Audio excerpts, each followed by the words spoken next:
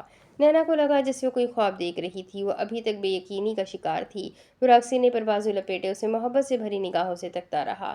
اسے اب یقین آ رہا تھا کہ وہ کوئی خواب نہیں دیکھ رہی تھی۔ جلد ہی اس کے گلابی رخسار سرخ پڑنے لگے اور سیاہ آنکھوں میں سے برسات شروع ہو گئی۔ وہ دھیرے دھیرے اس کے پاس گئی۔ براق نے اسے اپنے سینے سے لگا لیا۔ وہ پھوٹ پھوٹ کر رونے لگی۔ براق اس کے سیاہ بال سہلانے لگا اور ساتھ ہی اس کی نیلی آنکھوں میں سے بھی برسات شروع ہو گئی جسے وہ اس سے چھپانا چاہ رہا تھا۔ واللہ میری سلطانہ نے مجھے اتنا مس کیا تھا، اس نے زیر لب مسکراتے ہوئے کہا تو نینا مزید رونے لگی۔ وہ اس کی کمر سہلانے لگا جیسے اسے چپ کروا رہا ہو، لیکن ان دونوں کی آنکھوں میں سے برسنے والی بارش تھم نہیں رہی تھی۔ اوہو، تم نے مجھے رلا دینا ہے اب، اس نے بھررائی ہوئی آواز میں کہا تو نینا نے سر اٹھا کر اسے دیکھا۔ آپ تو پہلے سے ہی رو رہے ہیں، پھر ہلکا سا مسکرائے اور انگلی کے پور سے آنکھ صاف کی، لیکن اس کی آنکھیں ابھی بھی اشک بہا رہی تھیں۔ میں رو نہیں رہا، یہ تو بس شکر کے آنسو ہے کہ اللہ نے مجھے میری نینا سے دوبارہ ملوا دیا۔ اس نے یہ کہتے ہوئے نینا کی پلکوں پر موجود موٹے موٹے آنسو صاف کیے۔ میں اب کہیں نہیں جاؤں گی براق، وہ بچوں کی طرح سسکتے ہوئے کہہ رہی تھی۔ میں تمہیں کہیں جانے بھی نہیں دوں گا، اس کی سیاہ آنکھوں میں گویا اپنی نیلی آنکھیں کاٹتے ہوئے اس نے کہا تو وہ کھلکھلا کر ہنس دی۔ براق کی نگاہیں ہنوز اس کے چہرے پر ہی جمی تھی۔ اپنے ماتھے پر اس کا لمس محسوس کر کے اس نے نظریں اٹھا کر براق کو دیکھا جو اسے ہی دیکھ رہا تھا۔ اس نے اب کی بار براق کی نم آنکھیں باری باری صاف کی۔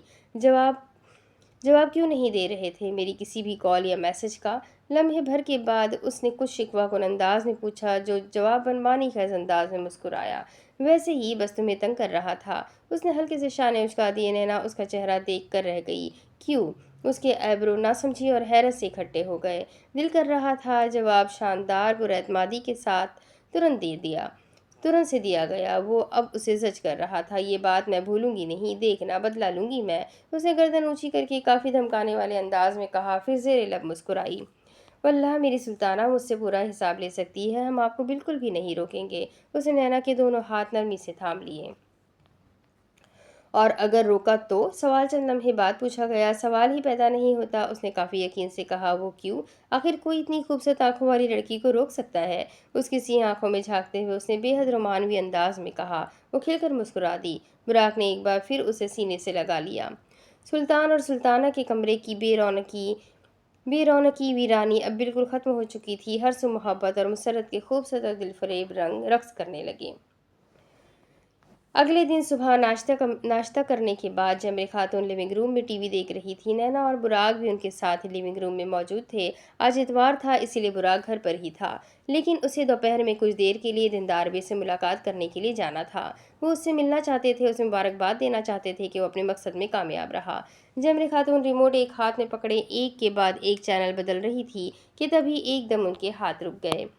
وہ ایک نیوز چینل تھا جس پر اس وقت یہ خبر چل رہی تھی کہ براق یامان ترکی کی فوج کے قابل اور انتہائی ذہین کمانڈر ان چیف نے اونور جیسے دہشت گرد اور غدار کو اس کے انجام تک پہنچایا۔ اور صرف یہی نہیں، اتنے سالوں بعد یہ خبر بھی سامنے آئی کہ کارابے کا قتل بھی اونور نے ہی کیا تھا، کیونکہ وہ برائی کی دنیا سے پلٹ آیا تھا۔ نہ صرف یہ بلکہ اونور جیسے شیطان نے کارابے کو مار کر اس کے بیٹے کو بھی اپنے مقصد کے لیے استعمال کیا، اسے یہ بتائے بغیر کہ وہی اس کے باپ کا قاتل ہے۔ جمرے خاتون کے چہرے پر ایک کے بعد ایک رنگ آ کر گیا۔ وہ بالکل ساکن سی رہ گئی۔ براق صوفے سے اٹھ کر ان کے پاس جا کھڑا ہوا۔ وہ نرمی سے ان کے کندھے پر ہاتھ رکھا۔ نینا جمرے خاتون کے ساتھ ہی صوفے پر بیٹھی تھی۔ وہ بھی یہ خبر سنتے ہوئے بہت حیران ہو رہی تھی۔ کمانڈر ان چیف براق یامان نے جب میرات کارابیگ کو حقیقت سے آگاہ کیا تو وہ پچھتاوے کا شکار ہو گیا، اور اسی لیے اس نے براق کو اونور سے بچاتے ہوئے خود گولی کھائی اور اس کی موت موقع پر ہی واقع ہو گئی۔